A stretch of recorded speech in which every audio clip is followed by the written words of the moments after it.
నమస్కారం. నా పేరు శ్రీరామ్ శర్మ. ఆయన బాంబేలోని పోలీస్ కమిషనర్గా పనిచేశాడు.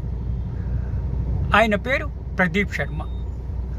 ఆయన చేసిన తప్పేంటి అంటే ఒక గ్యాంగ్స్టర్ని ఎన్కౌంటర్ పేరుతో చంపేశాడు. ఆయనకి జీవిత ఖైదు శిక్ష విధించింది కోర్టు. దాన్ని ఛాలెంజ్ చేస్తూ గౌరవ సుప్రీంకోర్టులో అప్పీల్ ఫైల్ చేశాడు. స్టే ఇవ్వండి, కింద కోర్టు ఇచ్చిన తీర్పును, నేను అమాయకుడిని, నిర్దోషిని అంటే సుప్రీంకోర్టు ఇద్దరు ధర్మాసనం జస్టిస్ ఋషికేశ్ రాయ్, జస్టిస్ ప్రశాంత్ కుమార్ మిశ్రా నిరాకరించారు స్టే ఇవ్వడానికి. మీరు పోలీస్ కమిషనర్ అయ్యుండి చట్టాన్ని చేతిలో తీసుకుని ఇట్లా ఎన్కౌంటర్ చేశారు కాబట్టి మీకు స్టే ఇవ్వడానికి వీలు లేదు, శిక్ష అనుభవించవలసిందే అని.